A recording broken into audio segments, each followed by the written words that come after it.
notorios y de conocimiento de ustedes los hechos sucedidos en el día de hoy.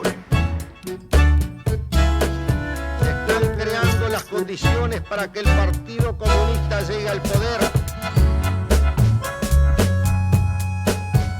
Tras una década de regresión y de oscurantismo,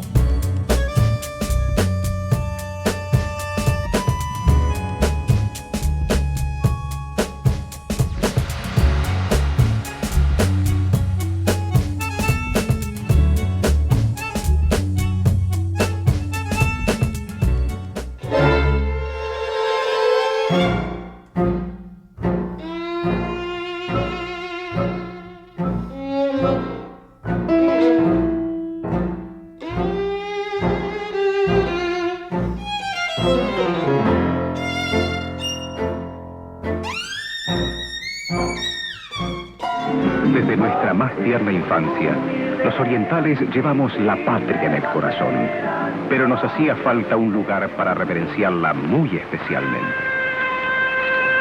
Y ese lugar, hoy convertido en Plaza de la Nacionalidad Oriental, es el mismo desde donde en 1813 Artigas nos legara sus sabias y preclaras instrucciones. Pueblo y gobierno se aunaron en el más puro sentimiento de amor a la patria, viviendo una noche inolvidable al ver desplegarse por primera vez ese enorme retazo de cielo que con el brillo de su sol inundó de luz la noche oriental. Alegría y color en el final de esta fiesta de homenaje a nuestra bandera, en sus 150 años de altiva y luminosa vida.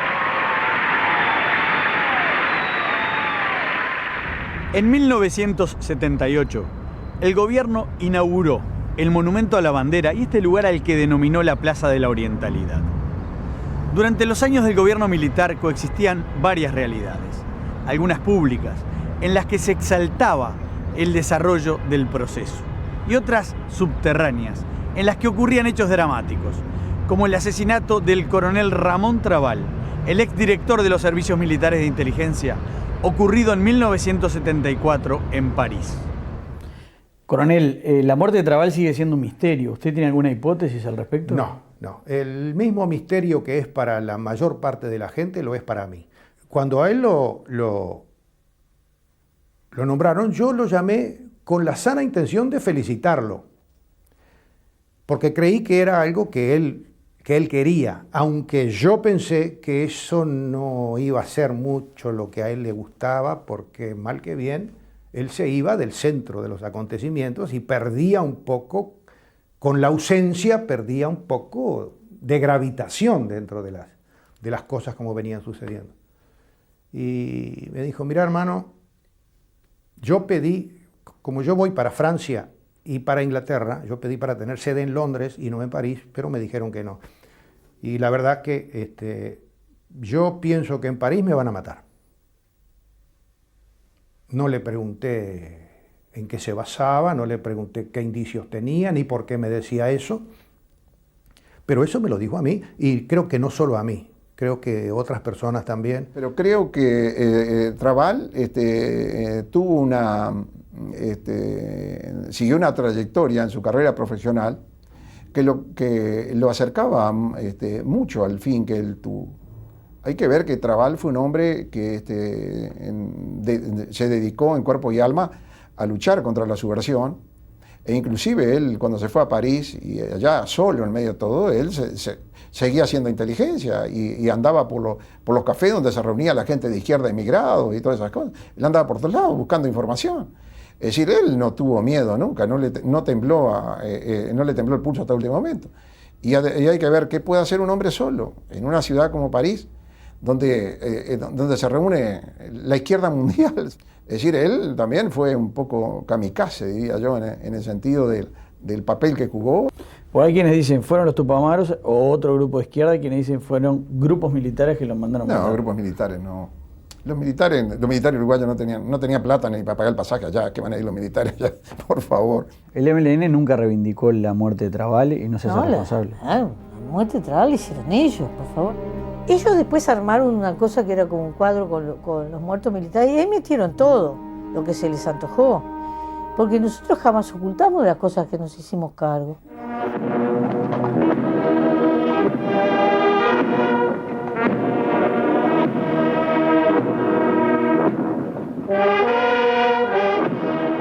Los orientales rinden en 1977 conmovedor homenaje al primero de ellos, y la urna que contiene sus restos se cubre de flores arrojadas por temblorosas manos de mujeres, de viejos, de párvulos. Hoy, el mismo espíritu de la gloriosa década artiguista alienta a los orientales, conducidos por la fe inquebrantable de su caudillo.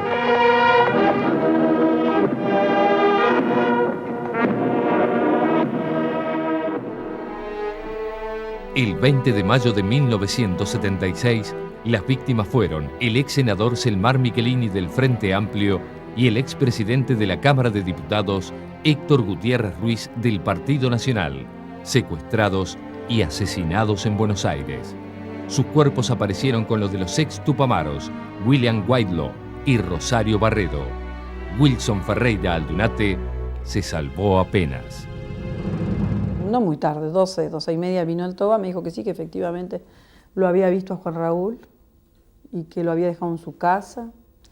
Y haría muy poco rato que nos habíamos dormido cuando sentimos unos golpes fortísimos en la puerta. La puerta fue vencida y entraron como 5 hombres vestidos así, camperas, armados por supuesto todos.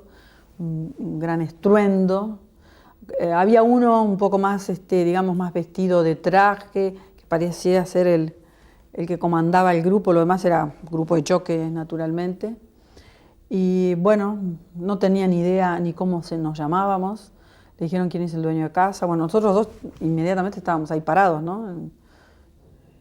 Como estábamos en nuestra cama, con camisón, pijama. Enseguida lo encapucharon al Toba, le preguntaron su nombre, no sabían mucho de nosotros y empezaron a saquear la casa, aparte de obviamente anular al Toba. Y estuvieron mucho rato, además yo a esa altura se habían despertado los niños, yo estaba en el cuarto de ellos tratando de calmar la situación. Ellos entraron a toda la casa, revisaron todo, le sacaron hasta los relojes de pulsera a los chicos, saquearon la casa, absolutamente saquearon la casa. De cualquier objeto de valor y de todo tipo de papel. Yo pedí que me permitieran calzarlo y cuando me agaché para ponerle los zapatos, él me empezó a nombrar gente. Se ve que atinaba a decirme a quién tenía que acudir. Y nombraba argentinos y uruguayos. Cuando nombró a Wilson, no reaccionaban en lo más mínimo. ¿No? Cuando dijo Selmar, ahí reaccionaron, no sé por qué lo tenían en la lista. Dijo, a ese tupamaro, a ese comunista, no sé qué, a ese también lo vamos a llevar. Tenían una gran dosis de violencia. A mí intentaron llevarme un par de veces. La segunda fue cuando ya se iban con el Toba. Yo de aquí no me voy porque mis hijos son pequeños. No, si hay uno grande ahí, ¿cómo grande? Grande tamaño, tiene 11 años.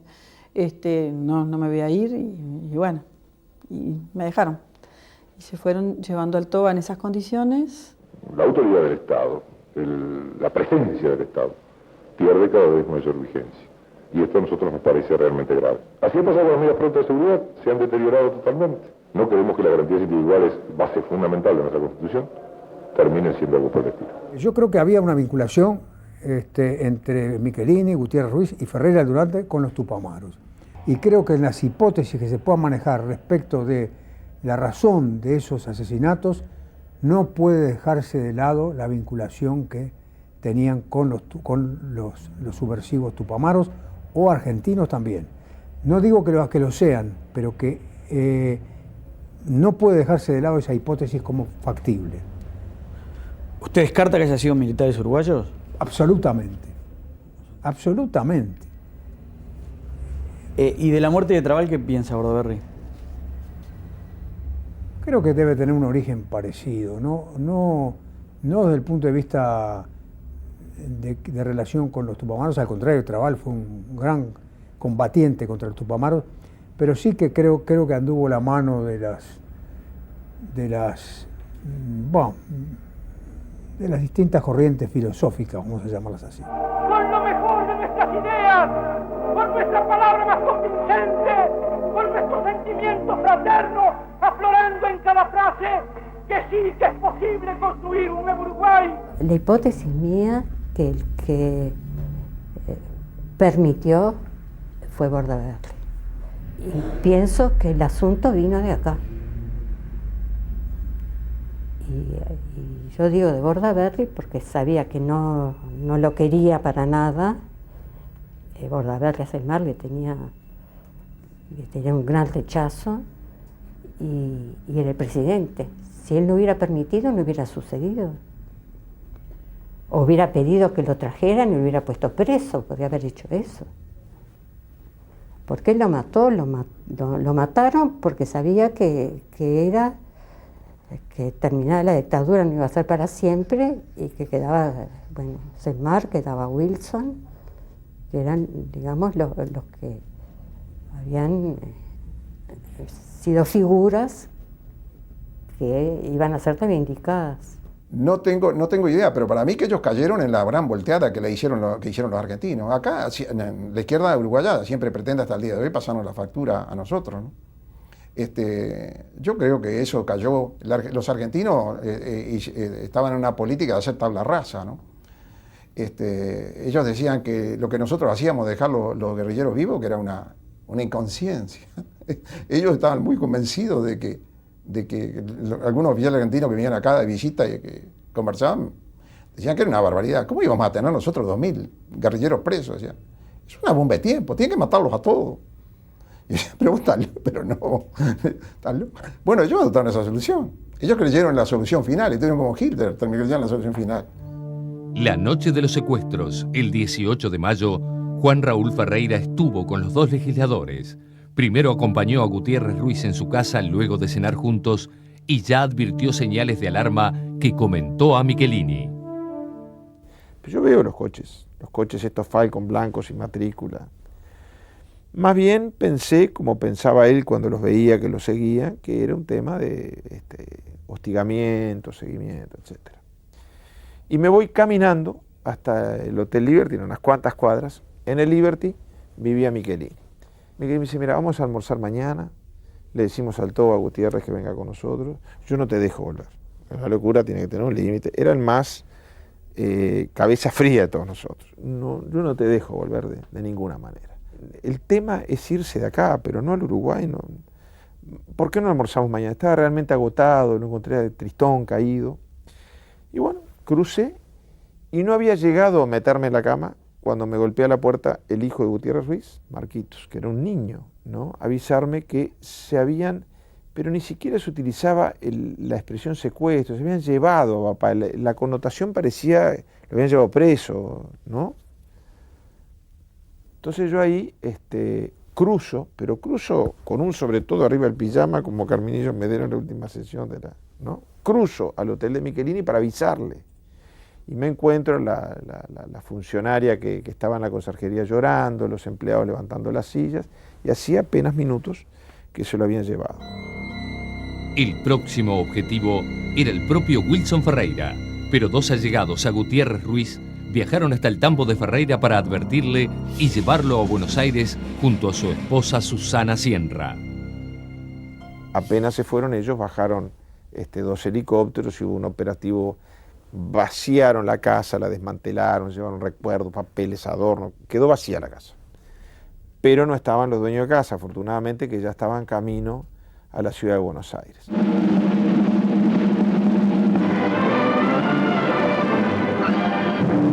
Llegamos al momento de la puesta en marcha de la producción energética. Los presidentes de las dos naciones que se unieron para la colosal obra se reúnen para la inauguración de Salto Grande. En primerísimo lugar, debe señalarse que el requisito esencial para el cumplimiento de todo el programa es el mantenimiento de las condiciones de tranquilidad y seguridad social que el país goza tras derrotar a la subversión terrorista y reconquistar para los gobiernos la confianza de los pueblos. Wilson Ferreira realizó desde el exterior insistentes denuncias contra el régimen, las que constituyeron un factor muy importante para que el gobierno demócrata de James Carter endureciera su postura frente al mismo y le cortara su ayuda militar. El Uruguay, que soporta el régimen totalitario más totalitario que exista en el mundo, porque no hay ningún país de la Tierra donde el ámbito de la libertad individual esté más reducido, donde haya que pedir permiso por más cosas, está experimentando un fenómeno de hartazgo, de cansancio, que se está transmitiendo al propio aparato militar, que funciona como ejército de ocupación en las condiciones más difíciles en que un ejército de ocupación puede actuar, y es en su propio país. Han liquidado todas las formas democráticas, han pisoteado las mejores tradiciones del país, han degradado la cultura, intervenido en las universidades y establecido la prohibición del alumnado. Han rebajado verticalmente el nivel de vida del pueblo y han hundido al país en la más grande crisis económica y social de toda su historia. También se produjo el intento de asesinar mediante vino envenenado a 3 dirigentes blancos que vivían en Montevideo. Y se nos había corrido la especie, no sé de dónde había surgido, de que estaba a punto de presentarse un documento de apertura, como le decíamos en ese entonces. Bueno, estaba en el aire eso y recibimos en casa, dejaron en la puerta del costado de mi casa acá de Echevarría 3 botellas con papel azul de embalar y unas tarjetas y decía Carlos Julio Pereira, Luis Alberto Lacalle, Mario Heber. Quien tomó el vino y murió fue la esposa de Heber, Cecilia Fontana. Este crimen tampoco fue aclarado. En 1977 fue inaugurada esta Plaza del Ejército. Al mismo tiempo, los militares trabajaban en un cronograma político que tendría en 1980 una instancia clave, con un plebiscito constitucional.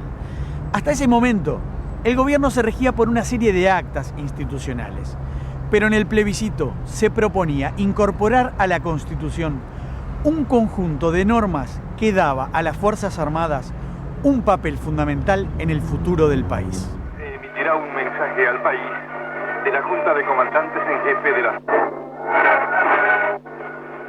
Con su voto negativo, le están impidiendo al proceso cívico-militar concretar los objetivos fijados. Los medios difundieron una masiva propaganda por el sí a la reforma. Por mi país, sí por Uruguay, sí por el progreso y sí por la paz, sí por el futuro. Vamos a votar, sí por la grandeza, sí de mi Uruguay. Dígale sí al progreso y a la paz. Dígale sí al Uruguay. Sí por mi Uruguay. No insistiremos en lo que pasó, pero no lo olvidaremos. Y no lo olvidaremos porque no queremos que se vuelva al pasado. ¿Usted qué prefiere? ¿Partidos políticos nacionales, blancos, colorados, cívicos? ¿O prefiere que los partidos reciban órdenes del exterior? Haga valer su voto. Ciérrele el paso al comunismo. El 30 de noviembre, vote sí. Nosotros nos empezamos a mover, el Partido Nacional clandestino, en reuniones clandestinas, pero que sabía todo el mundo, porque no éramos buenos clandestinos, que se hicieron muchísimo en la chacra de mi chacra en Melilla. Además organizamos reuniones por distintos departamentos, de modo de no ser más de 20, para no hacer una multitud dentro de la chacra, y venían 50, 60, así que fue una cosa caótica. Pero vimos la opinión de la gente se desbordaba, no desbordaba. Entonces empezamos a movernos. El primer acto que hicimos fue el 10 de septiembre, el Día de Saravia, en Tacuarembó. La propaganda del no fue muy restringida. En Montevideo solo hubo un par de actos públicos por el no, uno de los cuales, organizado por el Partido Nacional, terminó con una fuerte represión y la policía a caballo dentro del cine donde se realizaba. Y me causa gracia que el señor Presidente de la República, en esta Asamblea Constituyente, manifestó que era la primera constitución que no se hacía en los comités políticos. Sí, efectivamente, pero es la primera constitución que se hace en los cuarteles y para los cuarteles.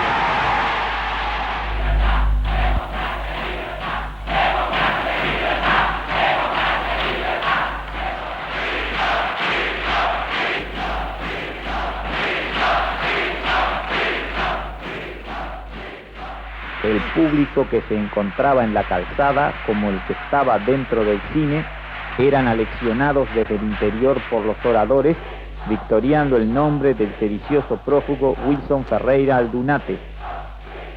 Ante los hechos mencionados y para evitar que sucedieran incidentes de mayor envergadura, se procedió a desalojar y dejar totalmente libre la arteria de tránsito que había sido interrumpida.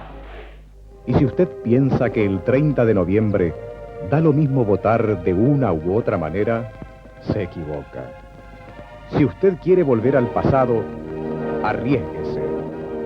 Pero si usted ama esta patria nuestra y hermosa, tome una decisión positiva. Dígale sí al progreso y a la paz. En este marco, hizo su aparición el semanario ballista Opinar, voz fundamental del no, dirigido por Enrique Tarigo, quien de este modo también surgió como figura política de primera línea. El impacto de la fuerza del no. Esta constitución propuesta no va a salir. El no es una realidad.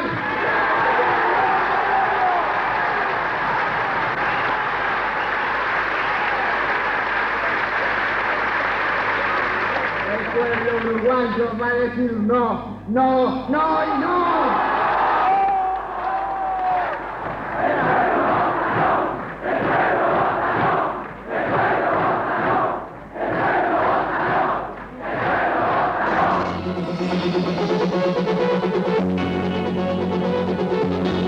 Otra de las cosas así, a grandes rasgos, que a mí me impediría absolutamente votar por sí esta Constitución, es que yo no sé lo que voto, porque esta Constitución no está terminada. Esta Constitución se compone de 230 y tantos artículos, se compone de 9 o 10, porque ayer se dictó el 10º y mañana pasado se va a dictar el 11º actos institucionales. En esta Constitución se ratifican todas las disposiciones anteriores, pero se ratifican todas las disposiciones que se van a dictar de aquí al 15 de febrero de 1982, es decir, durante un periodo de 14 meses y medio. Es decir, que si yo votara por sí esta Constitución, le estaría votando al gobierno una especie de cheque en blanco por 14 meses y medio para que él lo llene con lo que quiera. ¿Quiere que corte, doctor? No, por favor. No, si usted quiere que corte, yo corto. Quiero que tengamos un espacio parejo todo. Muy bien, entonces el espacio parejo mío queda terminado aquí. No, por favor. Estas manifestaciones del doctor, que yo entiendo. No, coronel, yo le hice una señal. No, pero su señal es ilustrativa y yo soy respetuoso. Yo pido que tengamos un espacio parejo todo. Si a usted le dan una hora, que me den una hora a mí. Si a usted le dan 3 horas, que me den 3 horas a mí. No me importa que le den 2 horas o 3 horas. A mí lo que me importa es que me dejen terminar mi idea. Pero perfecto, ¿cómo no? Y mi idea no la puedo terminar si no hago el raconto de los hechos, porque esta Constitución no viene de la luna. Esta Constitución no fue hecha por ningún iluminado. Esta Constitución es una respuesta que podrá ser criticada como han sido criticadas todas las constituciones que ha tenido este país. Pero yo prefiero no explicar nada, prefiero dejar trunca la explicación, pero sí. No, coronel, continúela, por favor, hágame el favor. No, la dejo trunca con mucho gusto porque no quiero abusar en ningún sentido del tiempo. Pero sí, permítame, sí, una cosa muy clara. Hoy, ciudadano, al juzgar la Constitución, piense en lo de ayer. Y cuando le dicen que lo de ayer era muy bueno y muy eficaz, piense lo que pasó, que esa realidad no la creó la Fuerza Armada, Las Fuerzas Armadas no crearon el fenómeno para intervenir. El fenómeno surgió por el vacío de poder y por la incapacidad de gobernar. Y por el desmembramiento de los partidos políticos que dejaron de ser fuerzas, porque perdieron la fe del electorado. Y así, en esa pérdida de fe del electorado salió el Frente Amplio. Si no, no hubiera surgido, por lo menos con esa fuerza con que apareció en un solo periodo electoral. No va a haber nunca un divorcio entre las Fuerzas Armadas y los civiles, porque siempre hay civiles que aceptan la supremacía. Habrá civiles que no la aceptan, pero siempre hay civiles que la aceptan. O sea, recordando la pieza del teatro de Ionescu, siempre hay rinocerontes. Siempre. Porque los siguientes no se van a ver aislados. El gobierno militar que viene no se va a ver aislado de los civiles, porque siempre hay rinocerontes. Políticos. Sí, políticos, y no políticos. Y que quieren actuar en política, porque les gusta la política o la figuración. Y entonces ahora el coronel Volentini es una especie de San Jorge que luchó contra el dragón. ¿Y nosotros qué fuimos? Nosotros los uruguayos, que además de haber aguantado a la subversión y de haber sufrido a la subversión, hemos tolerado estos 7 años de gobierno autoritario. ¿Nosotros qué? Pero yo no quiero hacerle el juego al coronel Volentini, que es muy habilidoso en estas cosas y que seguramente lo ha hecho deliberadamente. Yo no quiero hablar de aquello, aunque estoy dispuesto a hablar donde sea y con quien sea, porque nuestro tema de hoy es la Constitución. Esta es una Constitución totalitaria. Esta es una Constitución apta o para un partido fascista o para un partido comunista. Y creo que es un deber, yo diría casi un deber cívico, un deber moral votar por no esta Constitución. En el entendido, además, de que al día siguiente de votar por no va a pasar ningún apocalipsis en este país. El señor Presidente de la República y la Junta de Oficiales Generales de las Fuerzas Armadas a la Nación. Si el propósito nefasto de los políticos sancionados tuviera éxito y la Constitución no resultara aprobada, tendrán que asumir ante la historia la responsabilidad de impulsar al país, quién sabe por cuánto tiempo más, por situaciones de emergencia, privando a la República de la institucionalidad imprescindible para encarar las dificultades del futuro.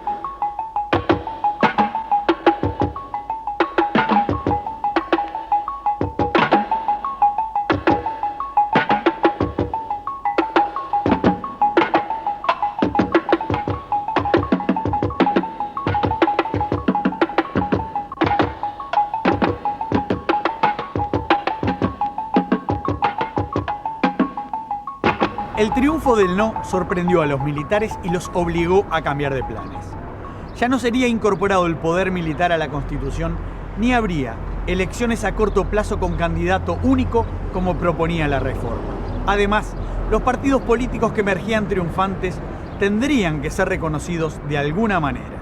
Durante años, aquí fue la sede del Estado Mayor Conjunto, ESMACO, cuya principal figura era el general Gregorio Álvarez.